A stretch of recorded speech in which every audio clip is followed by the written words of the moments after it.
berbeda, walau kita tak sama.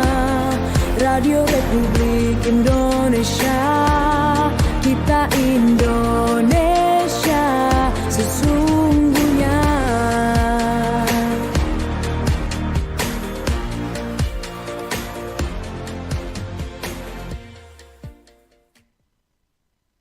Baik pendengar Pro 1 RRI Manado dan pemirsa dimanapun Anda berada, senang sekali saya Nyonya Oktavia bisa kembali menemani Anda dalam program Sulut Bicara, edisi hari ini Kamis 23 Oktober 2025 dengan topik Untung Rugi Reklamasi Manado Utara. Dan untuk pendengar yang ingin bergabung bisa melalui layanan telepon di 0821 9583 5080. Sebelum kita membahas lebih jauh terkait dengan reklamasi di Manado Utara, sebenarnya perlu kita lihat dulu bahwa hal ini bukanlah hal yang baru di Manado. Bisa kita lihat contohnya itu Boulevard on Business yang saat ini menjadi salah satu pusat perdagangan terbesar di Manado. Itu juga merupakan hasil dari reklamasi. Kemudian kita ke arah selatan juga di Malalayang merupakan salah satu hasil dari reklamasi yang saat ini berdiri beberapa fasilitas wisata. Walaupun memang sempat menjadi konflik dan juga sorotan karena diduga merusak ekosistem laut, terumbu karang dan juga akses nelayan. Nah, berbicara tadi terkait dengan reklamasi di Manado Utara berdasarkan data yang kami dapatkan itu akan direklamasi sekitar 90 hektar lebih dan mencakup 5 kelurahan. Nah, sebenarnya ini juga pemerintah daerah mengatakan bahwa untuk pengembangan wisata pesisir laut dan juga untuk pertumbuhan ekonomi. Akan tetapi ketika kita wawancara ke lapangan, ada beberapa nelayan dan juga masyarakat yang sempat mengkhawatirkan bagaimana dampak ini reklamasi ini terhadap nanti akses nelayan, kemudian juga ekosistem laut. Nah, untuk membahas lebih jauh terkait dengan reklamasi di pesisir Manado Utara, untuk ruginya seperti apa, sudah hadir bersama kami di studio Bapak Audi Dian, Kepala Bidang Penataan Ruang Laut dan Pengawasan Sumber Daya Kelautan dan Perikanan Dinas Kelautan dan Perikanan Sulawesi Utara. Selamat pagi Bapak Audi. Selamat pagi. Terima kasih sudah bergabung bersama kami untuk berdialog pada pagi hari ini. Kemudian juga kita ada Bapak Kurniawan, Kepala Pangkalan Pengawasan Sumber Daya Kelautan dan Perikanan Bitung, yang bergabung bersama kami melalui Zoom meeting. Selamat pagi Pak Kurniawan. Selamat pagi Mbak Noni, Pak Audi, dan para narasumber. Terima kasih Bapak sudah bergabung bersama kami melalui Zoom meeting untuk berdialog pada pagi hari ini. Kemudian juga ada Bapak Soekardi, Kepala Divisi Advokasi LBH Manado. Selamat pagi Pak Adi. Terima kasih sudah bergabung bersama kami untuk berdialog pada pagi hari ini. Kemudian kita juga ada Bapak William Alfa Tumbuhan, dosen dari Bidang Marketing Manajemen Universitas Samratulangi. Selamat pagi Pak Alfa. Selamat pagi Mbak Noni. Selamat pagi semuanya. Ya, terima kasih sudah bergabung bersama kami untuk berdialog pada pagi hari ini. Nah, mungkin kita langsung saja pendengar dan pemirsa membahas terkait dengan untung rugi reklamasi Manado Utara. Mungkin kita langsung kepada Pak Dian ya, sebagai Kepala Bidang Penataan Ruang Laut dan Pengawasan Sumber Daya Kelautan Perikanan Dinas KP Sulawesi Utara. Bapak bisa dijelaskan secara umum bagaimana konsep dan batas wilayah dalam reklamasi ini Pak sebenarnya? Baik, terima kasih Mbak Noni. Ini terkait dengan batas wilayah kerja. Kalau kami pemerintah Provinsi Utara Dinas Kelautan dan Perikanan, kami amanat Undang-Undang 23 pemerintahan daerah tahun 2014, wilayah kerja kami untuk wilayah perairan itu 0 sampai 12 mil. Berarti ada terkait dengan pembangunan rencana reklamasi di Teluk Nado ini masuk dalam wilayah kewenangan pemerintah provinsi. Tapi di dalamnya ada pembagian juga, ada wilayah kewenangan pemerintah pusat, yaitu KSN, Kawasan Strategis Nasional. Nah, ini KSN ini yang diambil kewenangannya menjadi pemerintah pusat, walaupun dalam wilayah pemerintah provinsi. Kemudian terkait dengan kawasan reklamasi yang ada di Sindulang sampai dengan di Tumumpa itu khusus perizinan itu dikeluarkan oleh pemerintah pusat karena kewenangannya Kawasan Strategis Nasional. Nah, di situ pemerintah daerah provinsi yang membuat dokumen perencanaannya saja, yaitu rencana zonasi wilayah pesisir dan pulau-pulau kecil yang di dalamnya mendasari seluruh kegiatan aktivitas yang dilakukan di wilayah perairan. Dalam dokumen tersebut sudah diperaturan daerahkan, yaitu dalam Perda nomor 1 tahun 2017 kemarin.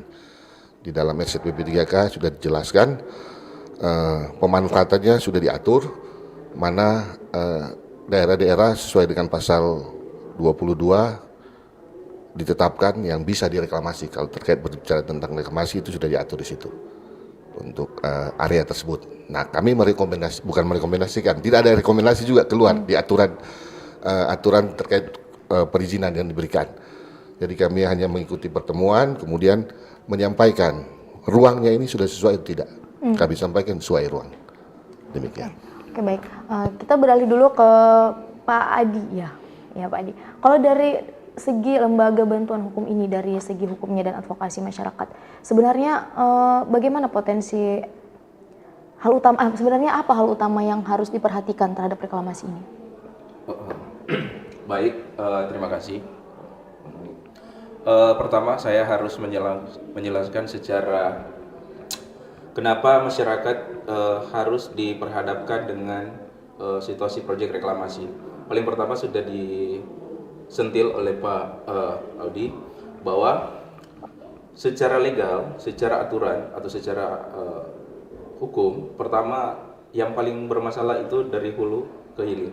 Paling pertama terbitlah Undang-Undang Nomor 1 tahun Perda Nomor 1 2017 tentang wilayah zonasi yang menetapkan bahwa Manado Utara itu bisa direklamasi, gitu, tanpa melakukan keterlibatan partisipasi publik untuk mengatur tentang perda tersebut.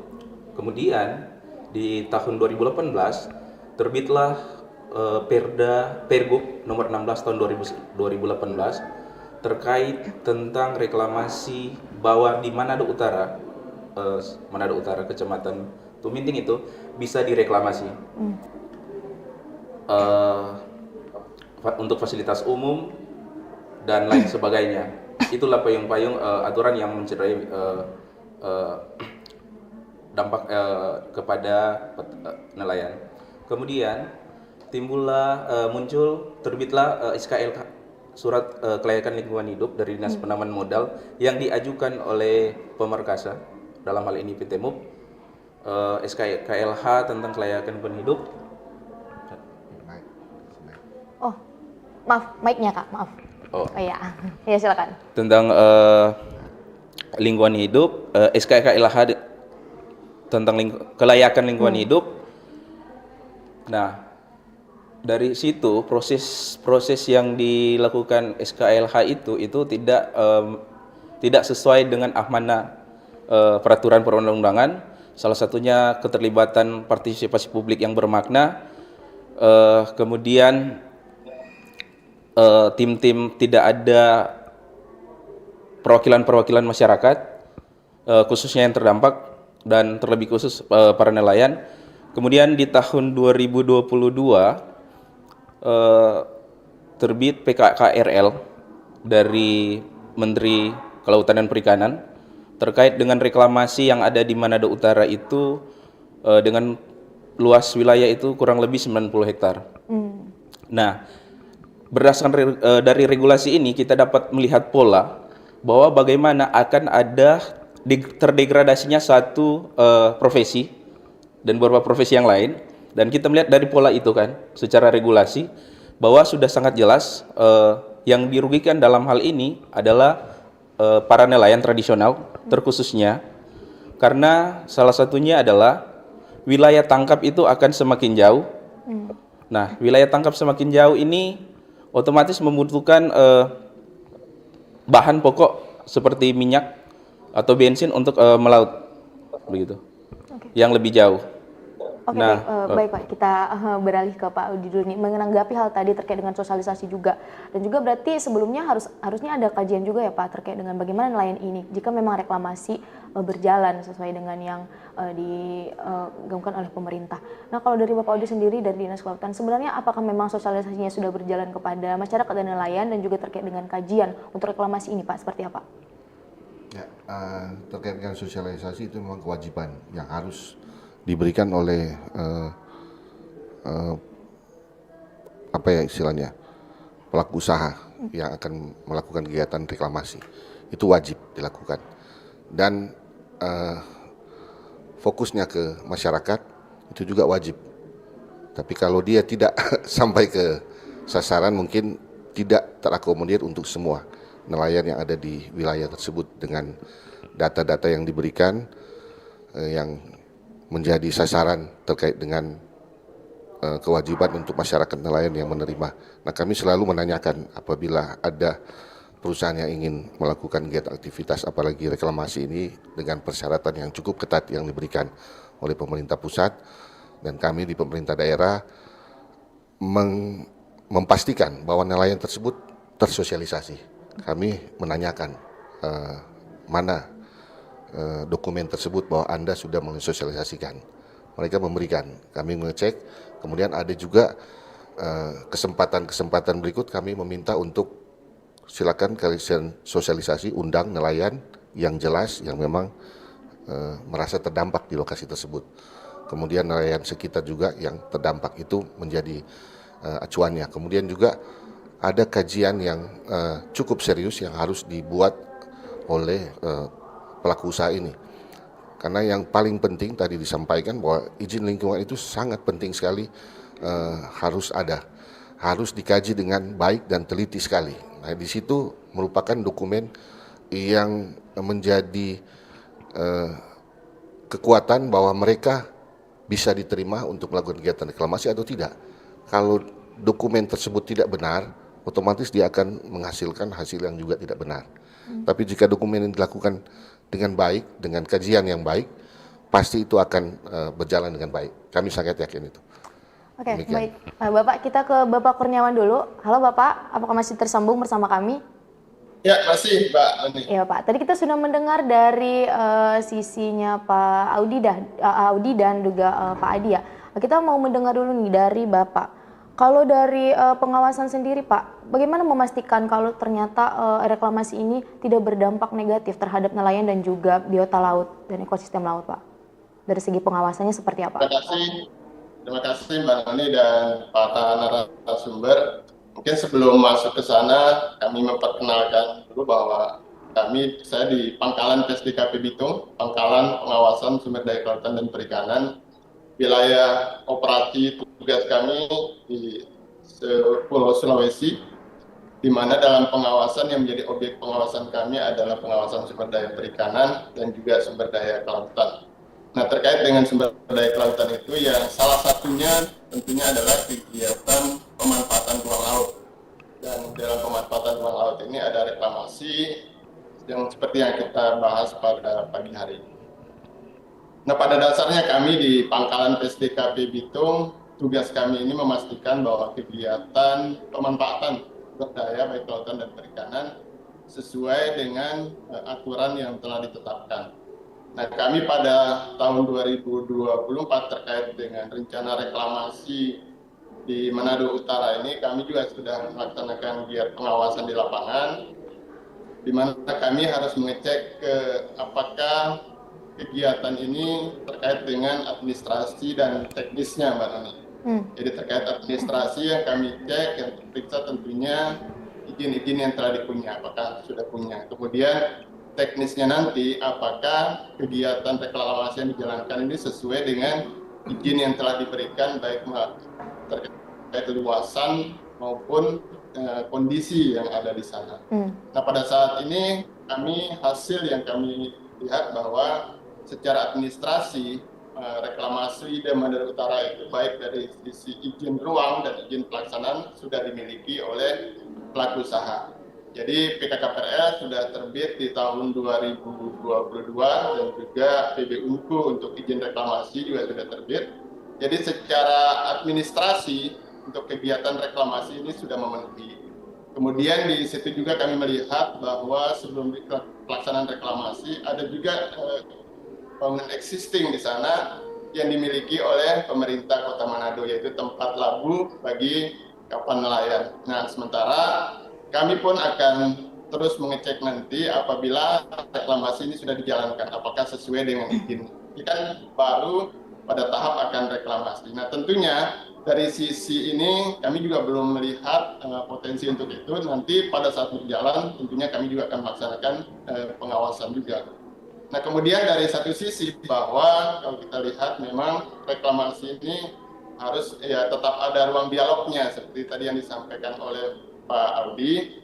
bahwa reklamasi ini nantinya kita berharap bukan hanya memberikan manfaat bagi pelaksana, bagi pelaku usaha, tapi juga memberikan manfaat bagi Kota Manado sendiri, pemerintah Kota Manado, dan juga tentunya masyarakat pesisir, masyarakat nelayan kita yang terlebih dahulu juga sudah ada di sana. Nah, pada saat itu juga mereka sampaikan bahwa terkait dengan tambat lagu nelayan ini ada rencana untuk digeser, katanya. Mungkin ini yang perlu dipastikan bahwa hak-hak nelayan yang ada di situ tetap bisa. Lingkungannya. Nah, kita akan beralih ke sisi ekonominya. Dari sisi pengawasan. Ya, dari sisi pengawasan dan juga sisi lingkungannya dari Bapak Dinas Perikanan. Kemudian kita akan beralih kepada Bapak Alfa. Bapak, kalau dari segi ekonominya seperti apa Pak reklamasi ini? Apakah nanti juga akan berdampak positif kepada pertumbuhan ekonomi di Sulawesi Utara? Baik, terima kasih kesempatan diberikan. Sebelum saya menjawab itu, saya teringat ada satu tulisan dari seorang naturalis namanya Alfred Russel Wallace, ya, yang dia hidup di 1800-an. Nah, pada tahun 1800-an, 50-an, dia sempat melakukan aktivitas di daerah kita ini, Sulawesi, Maluku, Papua. Dan apa yang dia tulis dalam tulisannya, dia bilang salah satu teluk terindah di dunia yang dia pernah kunjungi, ini seorang peneliti juga dia bilang salah satu teluk terindah di dunia adalah Teluk Manado. Ini luar biasa. Tahun 1857 ya, tepatnya. Saat itu sudah dibilang, nah kalau dibilang itu menjadi satu teluk terindah di dunia menurut dia, karena dia klaim, itu sebenarnya sudah jadi potensi objek wisata yang kita miliki. Dia jelaskan di mana ada pantai, langsung dari pantai sampai bisa melihat pegunungan, di depannya ada Pulau Bunaken yang datar dan ada Pulau Manado Tua, lengkap dia bilang, ya, ada semenanjungnya. Jadi dan boleh dibilang tempat di situ juga bisa berfungsi untuk semua, tidak hanya orang melakukan aktivitas wisata, bahkan para nelayan. Karena kalau tidak salah dari perikanan mungkin pasti bisa menjelaskan ini, palung atau kedalaman di Teluk Manado itu ya bisa menghasilkan ikan-ikan tidak hanya di seputar teluk, tetapi juga ikan-ikan laut dalam, ya, dan otomatis itu menghasilkan potensi ekonomi yang luar biasa. Nah, itu tahun 1857. Sekarang kita beralih di tahun 2000-an. Sebenarnya kalau orang mau tanya, ini mungkin pertanyaan yang sudah lewat. Apa sih urgensi orang melakukan reklamasi? Ini kan yang harus kita tanya gitu loh. Ada urgensi apa gitu. Nah, sekarang kita tanya, urgensinya oke, perluasan Kota Manado. Ya, perluasan Kota Manado yang penataan ruang katanya Pak. Kalau dari yang kami dapatkan. Ya otomatis, ya itu kan penataan ruang itu diperoleh dari luasan, luasan Kota Manado itu tinggal mau diatur gitu loh ya.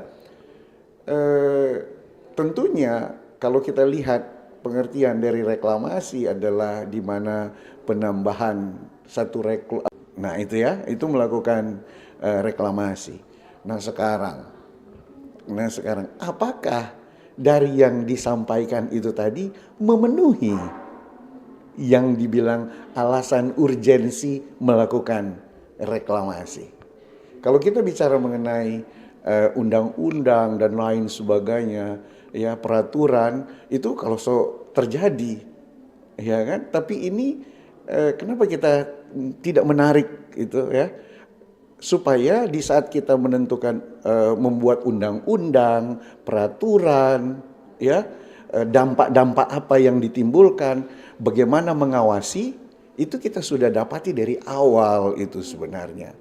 Dan yang paling penting di sini adalah akuntabilitas, ya kita sama-sama saling terbuka untuk sebenarnya ini apa.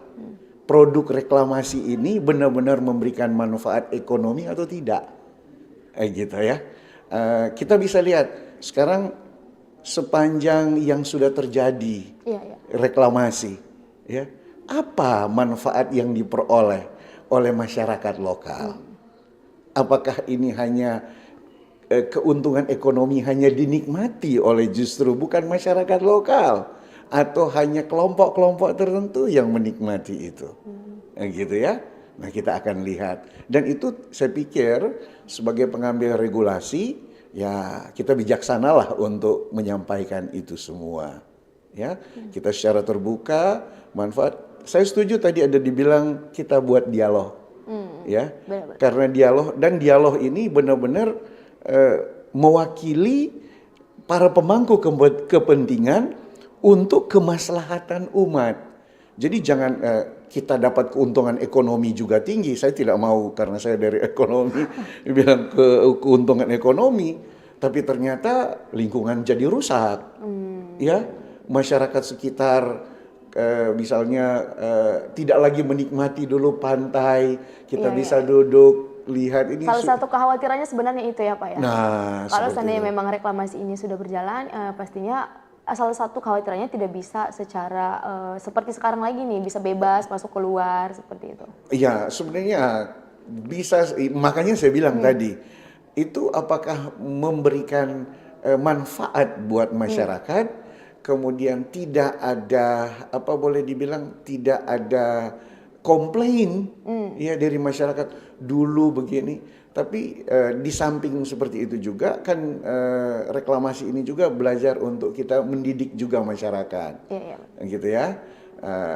Tapi sekali lagi saya balik lagi ya, manfaat sebenarnya dari reklamasi itu seperti apa gitu, urgensinya. Iya, baik. Gitu. Itu yang kita harus duduk dialog dan kita bicarakan itu. Baik Bapak Audi, seperti apa Bapak tanggapan Bapak terhadap ini? Saya juga sebenarnya bertanya-tanya, karena juga merupakan kekhawatiran kita bersama ya Pak sebenarnya. Seperti apa Pak? Jadi kalau manfaat reklamasi, kalau mau dilihat, kita bisa respect ke belakang saja yang sudah ada. Iya, iya. Karena Yang memang sudah ada sekarang ini sudah ada kita beberapa ya Pak ya. ada beberapa dari reklamasi. daerah yang direklamasi sejak tadi tahun berapa itu ya, 90-an ya kalau tidak Pak, ya. salah. Dari Bahu Mall, mana habis Bahu Mall ada apa ya istilahnya yang Lion Air di situ, di God Blaze, kemudian sampai di Mantos, Megamas, lanjut ke Marina. Nah kita bisa lihat aja di situ pertumbuhan ekonominya bagaimana. Dari situ saja kita bisa lihat. Kemudian terkait dampak ke masyarakat bisa kita tarik ke belakang untuk khususnya nelayan yang ada di sekitar situ. Kalau kami pada saat pembahasan untuk izin lingkungan kan kami terundang Dinas Kelautan dan Perikanan. Kami memberikan rekomendasi memperhatikan kehidupan nelayan, terutama nelayan yang existing yang ada di lokasi tersebut, terkait dengan tambatan perahunya maupun benar-benar. ada konsekuensi di daerah penangkapan ikan. Jika daerah penangkapan mereka yang existing itu terganggu, diminta untuk difasilitasi agar tidak terganggu ataupun ada kompensasi yang lain yang diberikan. Nah itu yang memberikan jaminan kepada nelayan bahwa mereka tidak hilang mata pencarian mereka. Itu yang selalu kami tegaskan. Nah untuk di Manado Utara Perkasa kami menyampaikan buatkan tambatan perahu terlebih dahulu sebelum kalian melaksanakan reklamasi. Karena nelayan tidak akan menunggu kalian selesai membuat usaha kalian, baru kehidupan mereka terjamin. Jadi awal dari sebelum melakukan kegiatan reklamasi, buatkan tambatan perahu, karena itu tempat pencarian dari nelayan. Ya baik, kita ke Pak Adi dulu. Pak Adi, seperti apa? Kan tadi sudah dijelaskan oleh Pak Udi ya. Berarti kalau dari sisi nelayannya dan juga sebagai perwakilan dari masyarakat, seperti apa sebenarnya keseimbangan yang ingin dimiliki oleh nelayan dan juga masyarakat di situ, Pak? Terima kasih. Ini yang sangat menarik. Paling pertama sudah disentil oleh narasumber sebelah kanan saya. Apa manfaatnya? Iya. Kemudian dampaknya untuk siapa? Nah, proyek reklamasi ini dampaknya untuk komersil. Iya, iya. Yang korbannya siapa? Yaitu korbannya adalah nelayan, adalah lingkungan, biota laut. Karena itu sudah, kalau tadi Pak Audi mengatakan bahwa itu sudah ada riset, sudah ada apa. Tapi temuan kami di lapangan warga mengatakan bahwa tidak reklamasi ini itu tidak pantas atau tidak baik untuk dijadikan di Manado Utara, karena Manado Utara adalah pantai satu-satunya yang terakhir yang ada di Kota Manado dan harus ditimbun. Kemudian kenapa mereka menolak? Pertama adalah ruang hidup. Mata pencarian mereka akan lebih jauh, sumber daya mereka akan lebih jauh. Ketiga, menghilangkan biota laut yang ada di situ. Nah, kalau secara pemerkarsa mengatakan tim penyusunan AMDAL itu mengatakan tidak ada karang, tidak ada terumbu karang, tetapi faktanya berbeda. Yang dilakukan oleh teman-teman Manado Scientific yang dipelopori, yang dipimpin oleh akademisi kelautan Unsrat, Profesor Rignola, itu mengatakan bahwa daerah reklamasi itu ada terumbu karang. Dan kalau kita berkaca di Undang-Undang Nomor 1 2000 Perda tentang wilayah zona itu, bahwa bila mana ada terdapat terumbu karang tidak boleh diperbolehkan untuk ditambun atau ditimbun atau untuk direklamasi. Begitu. Kedua, itu secara faktor lingkungan hidup. Begini, secara dampak ekonomi juga ini akan berpengaruh di Taman Laut Bunaken. Kita harus menyentil itu, Pak Kelautan. Bukan hanya soal keuntungan, bukan hanya soal kemakmuran nelayan. Kalau kemakmuran nelayan itu hanya sebatas omongan doang, hanya semacam kertas. Saya akan menyentil itu sebentar. Karena begini, salah satu yang prinsip mendasar, salah satu reklamasi yang ada di proyek 90 hektar oleh PT MUP ini, itu akan berpotensi berpengaruh di Taman Laut Bunaken lewat sedimentasi. Dan itu sudah dikeluarkan oleh dari pers release dari Taman Nasional Bunaken, bahwa proyek reklamasi PT MUP ini akan berpotensi sedimentasi itu akan berpengaruh sampai di TNB, dan itu didukung oleh riset yang tadi sudah saya katakan oleh teman-teman Manado Scientific, bahwa pola arus itu akan berpengaruh di sedimentasi karena dua aliran sungai itu akan berpengaruh. Nah, itu bukan Taman Laut Bunaken itu bukan hanya di Pulau Bunaken, tetapi penyangganya itu ada di Molas dan Meras. Nah, itu akan berpengaruh sangat penting itu lingkungan hidup. Kita berbicara tentang ekonomi, dampaknya ekonomi. Kita melihat ya, Pak. Kalau kita melihat tentang reklamasi yang ada di sepanjang selatan, yang mana yang berhasil, yang mana tidak berhasil? Iya kan? Fakta itu. Kemudian kalau berhasil di Malalayang yang mana? Mantos ya, kalau Mantos beda, Mantos dan Manado Utara, dan itu sudah ada kajian-kajian. Tapi tentang kemakmuran nelayan, Pak, itu sangat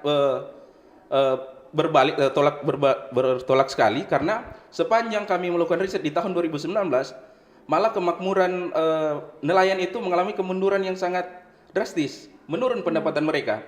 Salah satunya, Pak, mereka biasa dalam per tahun itu mendapat sekian juta, mereka itu hanya dapat 7 juta. Itu 1 tahun, itu di Sario Tumpaan, kecamatan. Kedua, kita dapat melihat di Megamas, kita kan sering-sering ya ke Megamas. Bagaimana nelayan Sario Malalayang, Sario Tumpaan itu tidak ada tambatan perahu. Ini bukan konsepnya kalau di Manado Utara, oh nanti kami akan melakukan tambatan perahu. Logikanya begini, kalau ada tambatan perahu, apakah dikatakan setuju? Kan tidak juga. Malah dalam proses partisipasi publik, nelayan yang menolak itu tidak diberikan masuk untuk memberikan penjelasannya. Kemudian terkait upaya warga, salah satu usulan di Komisi AMDAL itu mengatakan jangan hilangkan kearifan lokal budaya Somak Dampar. Nah, faktanya ketika 90 hektar proyek reklamasi ini, Somak Dampar itu dihilangkan. Di mana mereka akan melakukan Somak Dampar? Karena bebatuan semua. Kemudian ada tambatan lagi ini. Tambatan itu mengatakan, mereka mengatakan, oh tambatan ada di sini. Sebelumnya sudah ada tambatan, tetapi ada konflik sosial yang akan terjadi. Karena ketika ada tambatan dibangun oleh PT MUP ini, oleh pemerkasa ini, nelayan yang lain sudah coba masuk, tetapi diusir. Kalian tidak boleh di sini. Kalian harus cari tempat lain. Oh, kenapa seperti itu? Nah, pengenturan nelayan yang lain, mereka bilang, kalian bukan warga di sini. Oh. Ini milik kita. Begitu. Karena kan dia ada beberapa titik kalau tambatan. Ada tambatan Sindulang, ada Tumumpa. Yang paling besar kan dia Sindulang. Kalau yang sekarang sudah dibangun ada berapa tambatan? 2 tambatan. Oh, 2 tambatan. Yang sementara dibangun di Sindulang sama di daerah Tumumpa. Tetapi yang teman-teman yang lain, orang Tumumpa yang mau masuk di Tumumpa, itu mereka larang sesama nelayan. Kita belum menelusuri di situ. Itu dampak selanjutnya. Kemudian ruang akses publik untuk mengakses pantai. Iya, iya. Ya.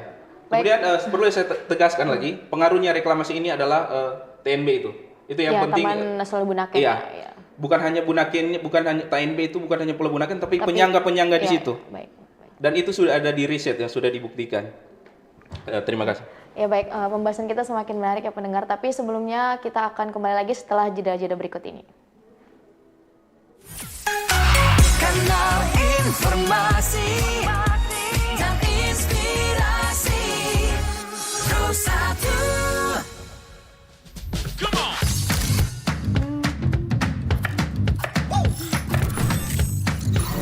Ini baru enak.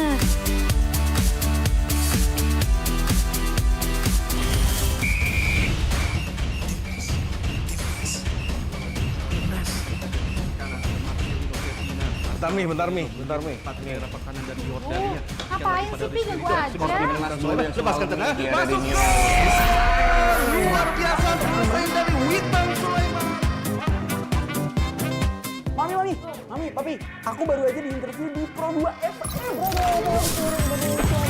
Jadi FNB sekarang tuh macam-macam. Kalau sekarang kan COVID-nya banyak. Ini baru enak. Aku di Pro 2. Papi, Devi, Aku di Pro 2. Jangan rebutan.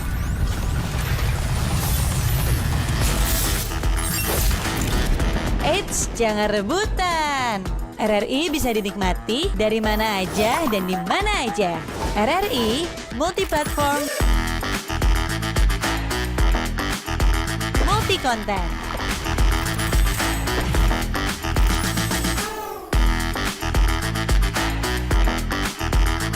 RRI punya kita. Listrik tenaga hampa. Itu juga hoax kali. Lu bacanya apaan sih? Aduh, pantesan portal abal-abal lu baca. Kalau mau baca berita yang lengkap tapi udah verified, mulai dari berita nasional, internasional, olahraga, gaya hidup sampai hiburan, lu cukup klik rri.co.id. Di situ lu juga bisa streaming RRI digital. Aduh, makanya cek-cek dulu biar gak kegocek di rri.co.id.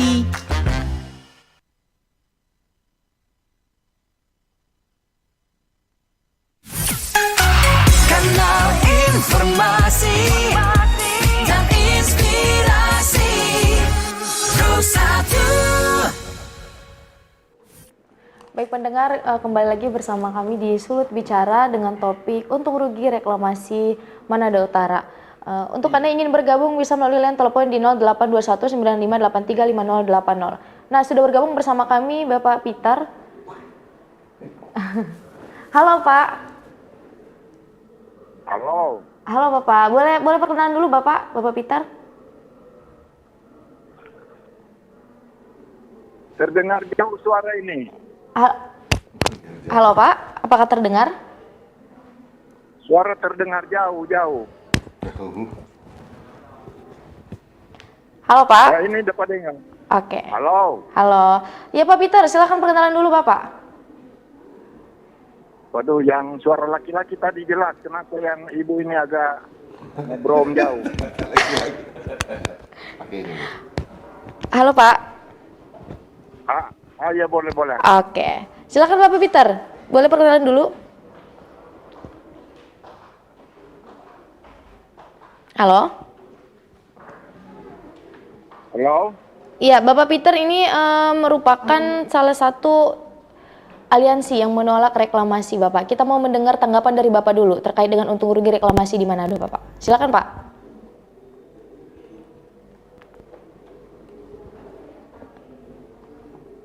Kurang jelas, Bu, kurang jelas. Nggak bisa Pak. Oke.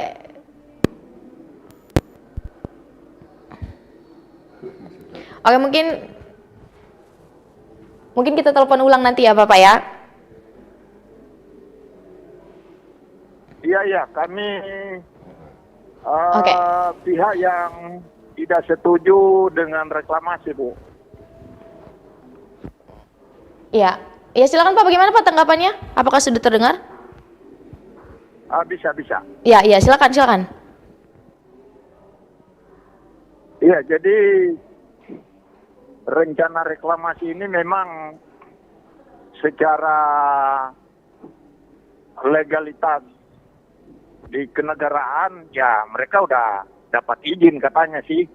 Tapi yang berjuang ini adalah bagian dari masyarakat nelayan pesisir yang ratusan nelayan itu bergabung dengan kami memohon kami dari berbagai elemen dan komponen yang peduli lingkungan dan peduli masyarakat kecil, nelayan, mereka memintakan kami untuk memperjuangkan hak-hak hidup mereka.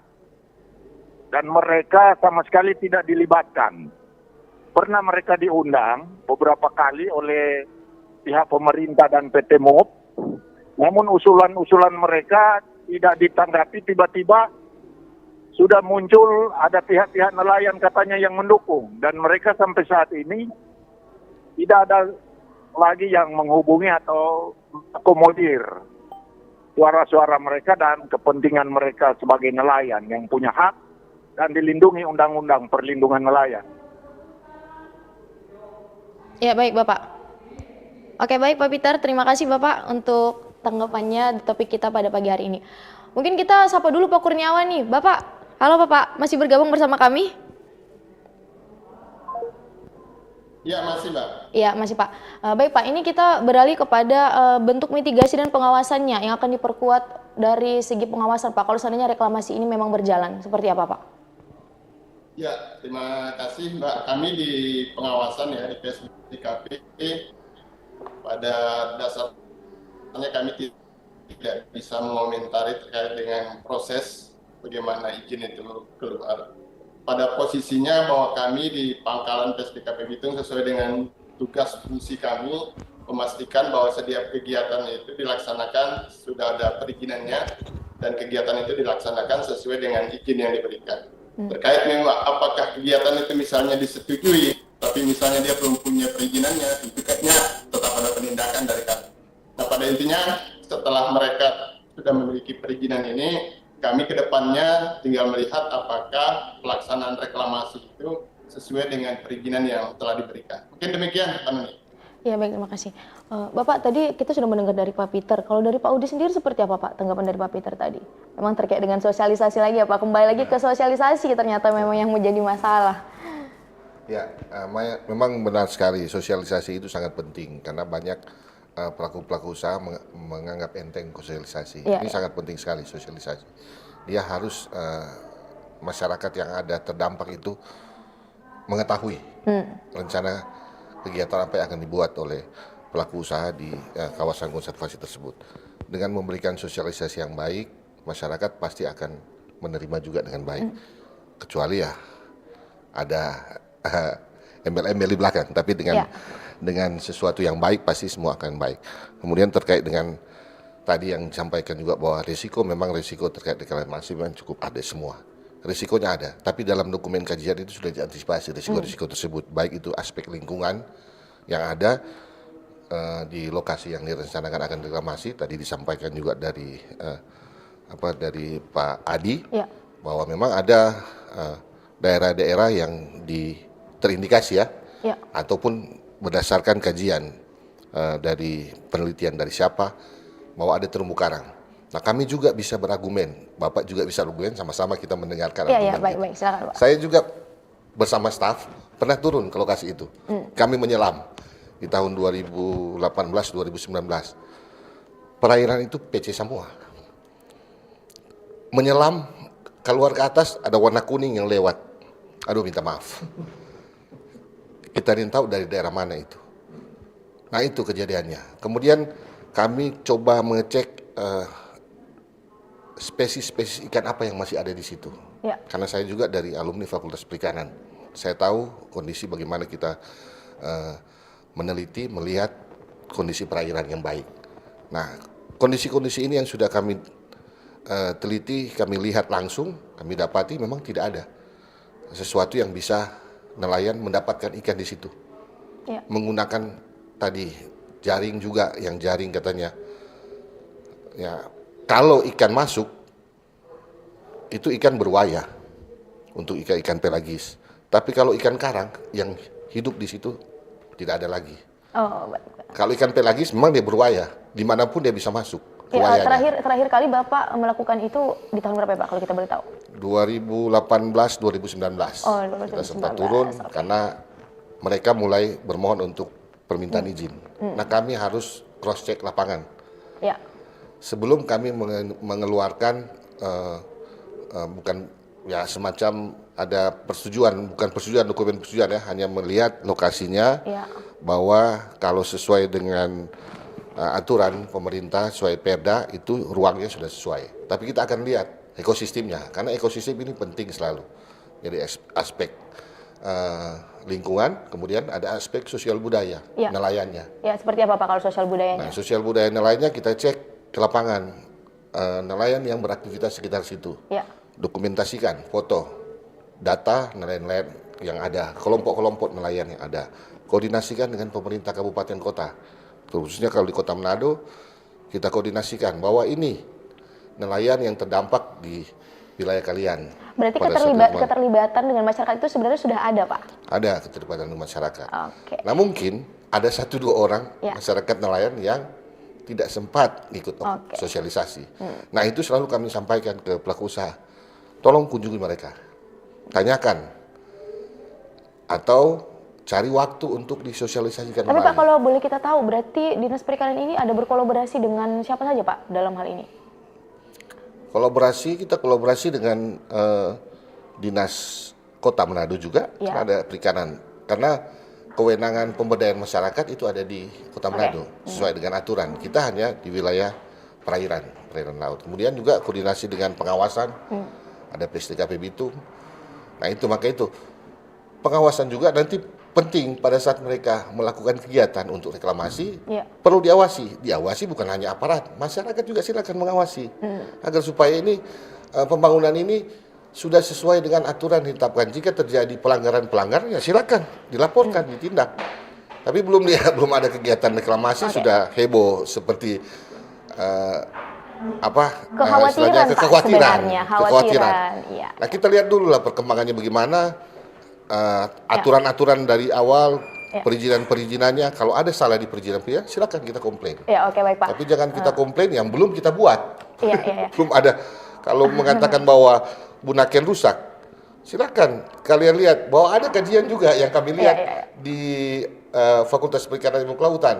Pola arus yang melalui Teluk Nado itu bersih terus. Kenapa Bunaken bagus terus? Iya. Karena pola arusnya yang dia masuk dari wilayah Pasifik ke wilayah Teluk Nado itu sangat bagus airnya. Kekuatannya, arusnya sangat kuat sehingga dia membawa, dan kedalaman dari Teluk Nado itu bukan hanya 100-200 meter, cukup dalam dengan sedimentasi ukuran yang cukup berat, dia akan tenggelam ke bawah dan akan dibawa dengan arus keluar lagi. Nah itu dikocok terus di laut Teluk Nado. Oke, Jadi berarti- itu ada penelitiannya yang dikaji. Jadi masing-masing kita berargumen. Ya, Saya ya, juga ya, silakan, menghargai, Pak. mendengar Ya, ya, ya, ya. argumen-argumen dari Pak Adi, Ya. argumen Pak Alfa Ya, juga. karena tujuan supaya- kita juga di dialog ini adalah Ya, untuk benar. berargumen ya Bapak Kita, ya. kita Iya. berdiskusi lah. Iya, iya, berdiskusi, iya. Enak kalau berdiskusi Oke, begini oke, supaya oke. tidak ada lagi cerita-cerita di belakang Iya, iya, benar sekali, Pak, yang iya. kita memberikan informasi ke masyarakat yang tidak benar. Nah, oke Pak, sebelum kita lanjut lagi nih ada dari WhatsApp dengan Onal Winangun. Pernah tanya komentar warga di seputar Daseng Karangria. Ada juga yang mendukung reklamasi dengan alasan bangun kos-kosan dan berjualan jika ada mal di kawasan itu. Nah ini Pak, saya mau bertanya ke Bapak Alfa dulu. Kalau sudah seperti ini apakah memang bisa Pak mereka membangun kos-kosan atau justru sudah menjadi hak komersial dari pemerintah Pak? Sebenarnya kalau ini ceritanya sebenarnya belum ada itu tempat itu sebenarnya ya. Ya masih Kalau seandainya seandainya iya, terjadi iya. reklamasi, pastinya pemerintah akan memperhatikan itu. Iya. Ya, kenapa? Ya orang-orang yang tinggal di situ kan pasti yang akan lebih dulu menerima manfaat dari pembangunan itu. Seharusnya Pak. Iya. Memang seperti itu, Iya, iya. ya. Nah, cuman yang jadi masalah di sini sekarang adalah jangan sampai pun merasa situasi sekarang kan ada yang merasa dia lebih untung, kita lebih rugi. Dia lebih untung, sementara saya orang di sini, saya dari kecil lahir di sini, kok saya cuma jualan di gini. Nah, jadi paling tidak perlu ada dialog, perlu ada edukasi tadi ada dibilang.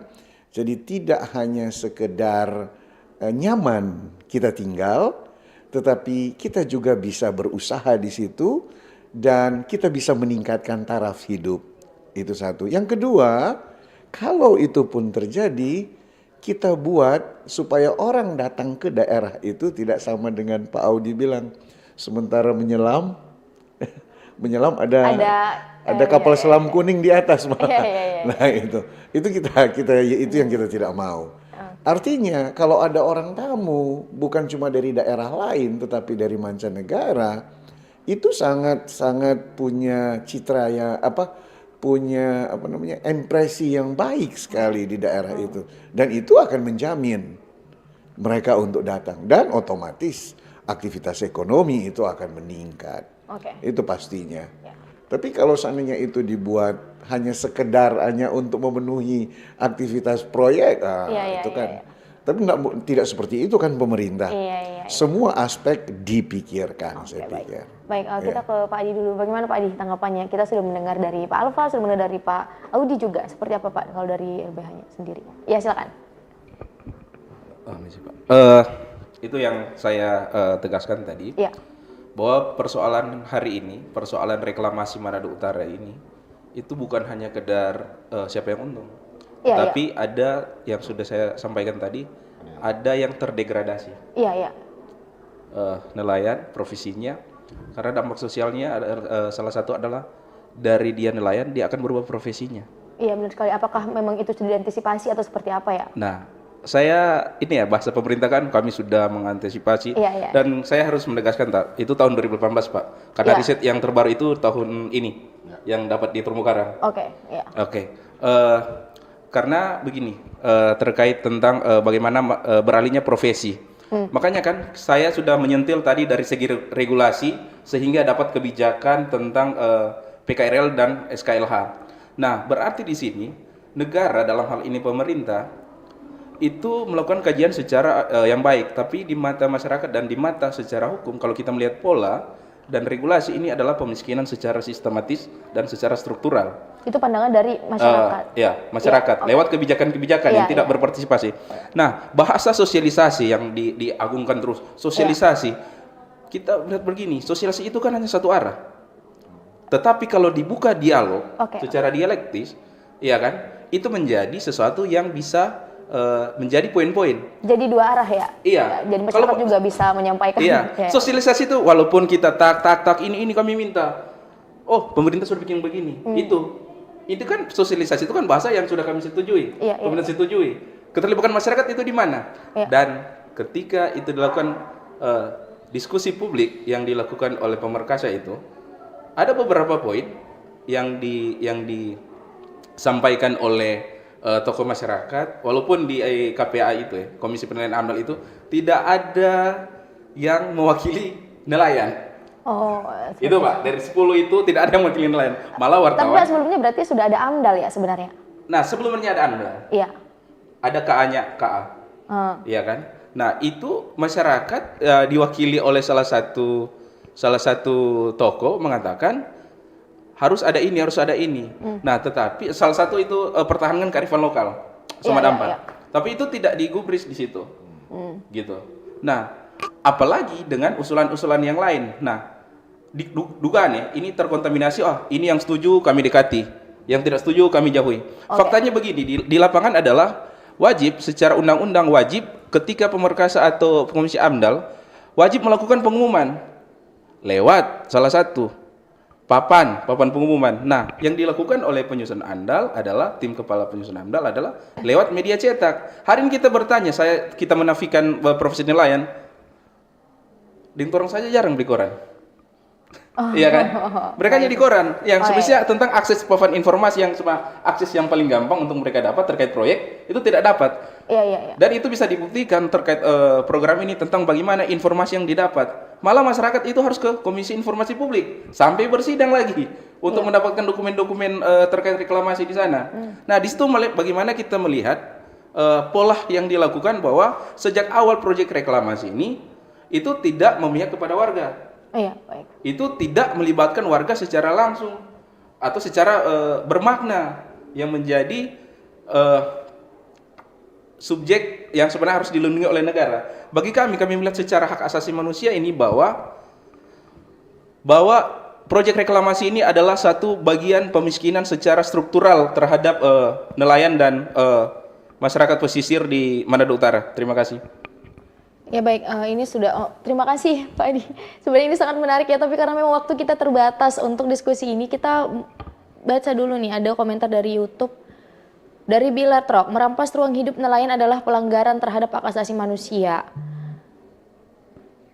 Kemudian juga dari Om Nyong, yang rugi nelayan lokal dan mungkin dampak juga panjang bagi lingkungan. Untungnya banyak karena kalau dibuka kawasan bisnis, bisa buka lapangan kerja dan menggairahkan ekonomi. Dilematis juga sih, seperti itu ya Pak. Iya, sebenarnya makanya kita juga membahas untung rugi reklamasi Manado Utara seperti apa sebenarnya. Ada yang dari sisi ekonominya juga sepertinya membuka lapangan pekerjaan, tapi juga dari sisi lingkungan kita dilema seperti itu Pak. Kalau dari Bapak sendiri seperti apa Pak Alfa? Iya itulah yang saya bilang tadi. Memang dilema. Karena kalau kami melihat dari sisi reklamasi itu sudah jadi, otomatis itu dia. Ya, yang paling pertama itu adalah wisata, ya.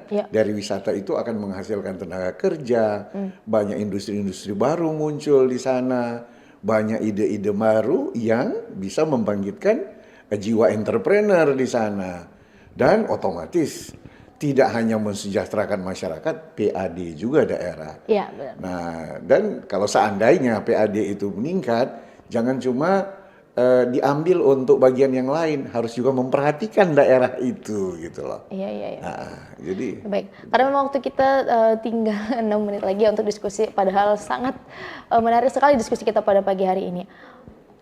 Kita masuk ke Bapak Audi dulu Bapak, terkait dengan untung rugi reklamasi Manado Utara seperti apa untuk closing statement-nya? Ya, untung ruginya reklamasi Manado Utara kalau itu dilaksanakan sesuai dengan aturan, karena pemerintah mengeluarkan aturan, berarti ada keuntungan yang akan dicari dalam kegiatan reklamasi tersebut. Jika sudah mengikuti aturan, pasti akan ada untung. Di mana tadi sampaikan ada peningkatan pendapatan, lapangan kerja baru, dan investasi masuk juga ke wilayah kawasan reklamasi tersebut yang cukup besar, apalagi di tahun depan pemerintah itu hampir, kalau sekarang sudah heboh ada pemotongan sekian miliar untuk pemerintah provinsi maupun kabupaten kota yang pembangunan itu sudah sangat minim. Nah, dengan adanya peluang-peluang investasi yang cukup bagus ini yang bisa menggerakkan perekonomian daerah, itu sangat baik dengan untuk kegiatan reklamasi. Dan kerugiannya jika kita tidak mengawasi dengan benar perizinan yang sudah dikeluarkan oleh pemerintah, tidak ada pelaporan dari pelaku usaha rutin terkait dengan perkembangan pembangunan, itu akan merusak dan itu akan memberikan dampak yang cukup besar bagi kerusakan lingkungan, kerusakan maupun kehidupan masyarakat nelayan yang ada di sekitar tempat tersebut. Demikian, terima kasih. Ya baik, dengan Pak Adi seperti apa Pak untung rugi reklamasi Manado Utara? Ya, rugi itu.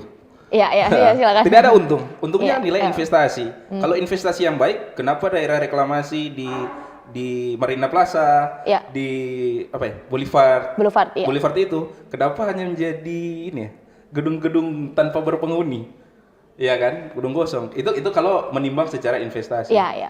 Tetapi kan kerugian hari ini, kerugian yang proyek tentang reklamasi Manado Utara itu, nelayan tradisional, lingkungan hidup, biota laut, dengan warga di pesisir itu. Kemudian kami yang warga yang lain tentang ruang publik pantai. Yang kita tahu kan proyek itu kan komersil. Iya, benar. Berbayar lagi. Iya kan? Jadi hilang semua akses kita. Begitu. Nah, makanya hari ini jangan berbicara argumentasi ini jangan hanya melihat dalam kondisi ekonomi.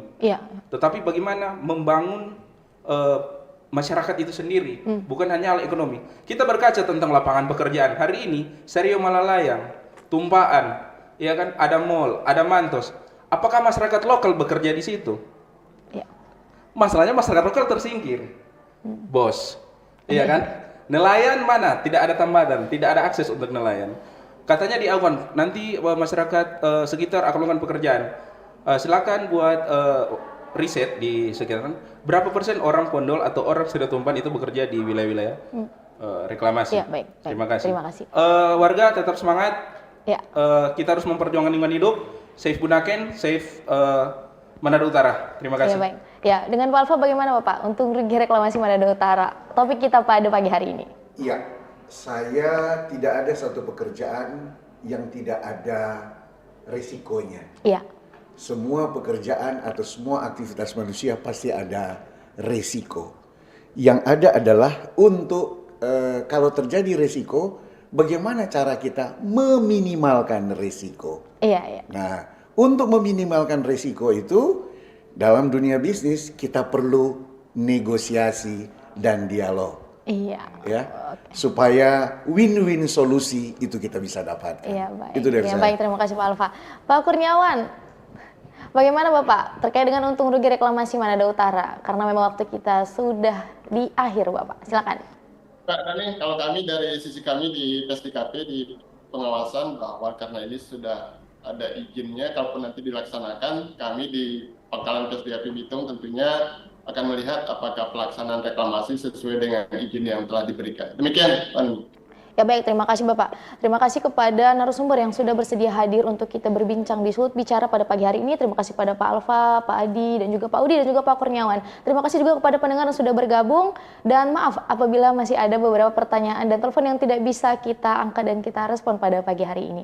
Saya Noni Oktavia dan segenap kerabat kerja yang bertugas undur diri. Selamat berjumpa di Sulut Bicara selanjutnya. Bersatulah Indonesia, jangan pernah terpecah belah. Walau kita berbeda, walau kita tak sama, Radio Republik Indonesia, kita Indonesia.